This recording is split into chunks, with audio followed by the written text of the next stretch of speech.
What's going on, guys? Will back.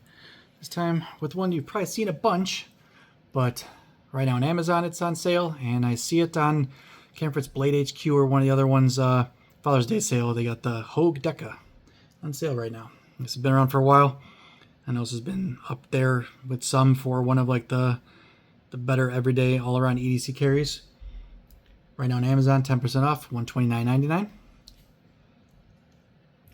It is Magna Cut, which is, I mean, for that price point, pretty badass. I mean, this blade is thin as shit. It's slicey as hell. It's textured polymer for the scales. I mean, it literally, this, I mean, I should have started off with saying this is one of the lightest knives I've ever felt.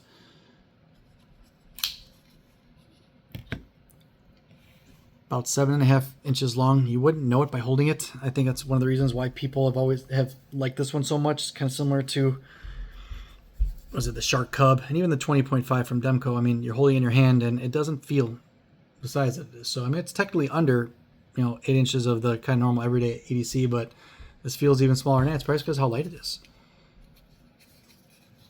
So 7.5 inches, 3.25 on the blade. It's a I don't necessarily, I guess I should go, it's their crossbar lock, but they call it the Able lock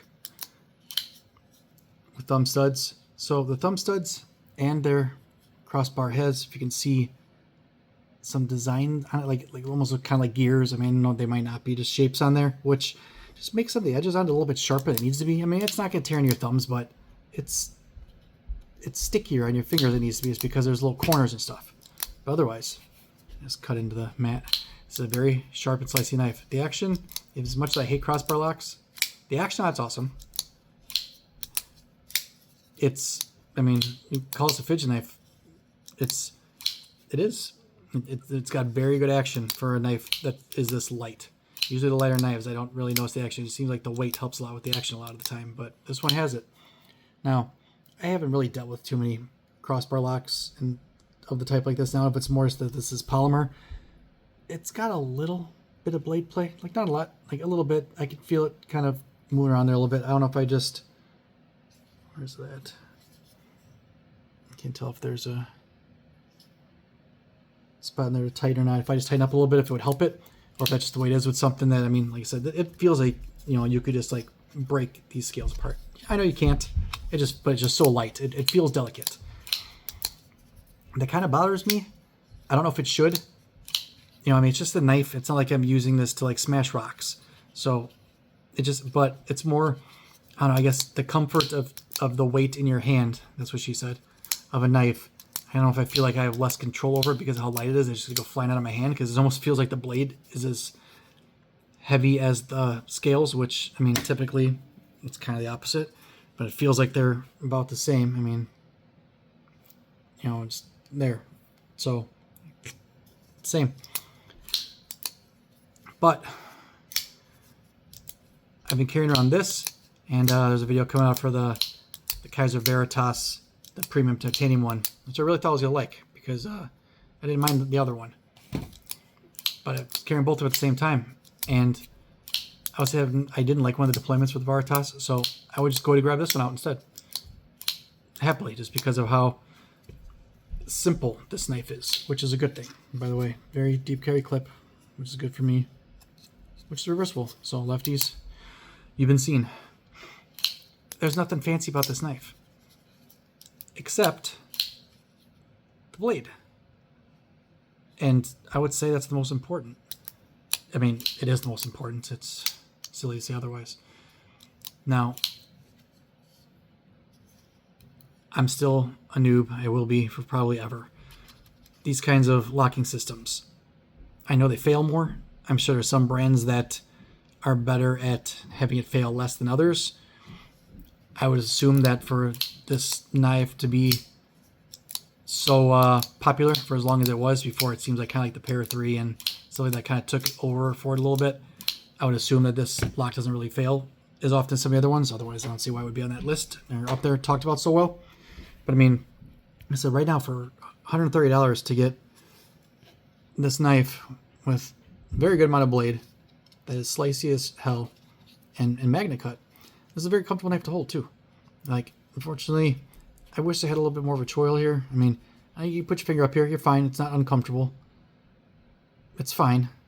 I like having that choil though. But I mean, back here, you're good. It's a very easy knife to manipulate, and it's mainly because it's so fucking light. And that's what it comes down to. Like, you know, you have that comfort and safety of the heavier ones, you know, just feels more premium.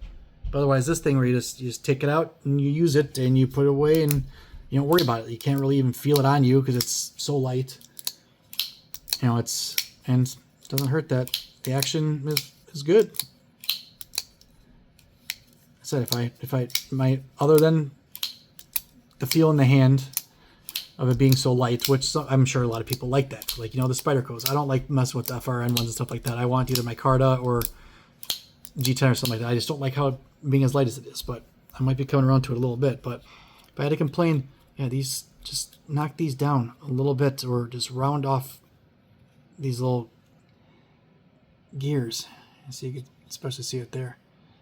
Round those off in circles. Like, it's, I mean, I don't know.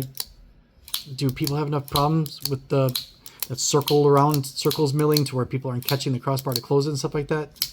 No, just if extra grippiness is needed, I guess fine, but it just seems unnecessary. I like this knife though.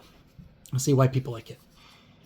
It might be something I hang on to just because, yeah, this blade. It's the first. There's the second magnet cut I've messed with.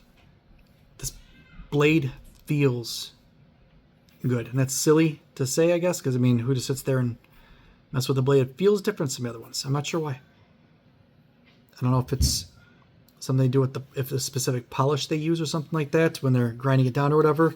But yeah, I mean, for as quote unquote cheap as this might feel, which I'm sure it's not, this is the exact opposite. So I'm a fan of this knife. And light as hell, you forget about it once in your pocket. I get it. I see why this is up there too. I'm starting to kind of go through the goats of some of these categories and figuring out why they are. And you know, I'll probably end up doing a video of what I think is I just cracked. What I think is the best of them all, if any of you guys care. So other than that, if you guys haven't messed with this knife before, it's definitely worth it. I get it. Other than that, like, subscribe, comment, let me know I'm doing wrong. I'll see you in the next one. Thanks.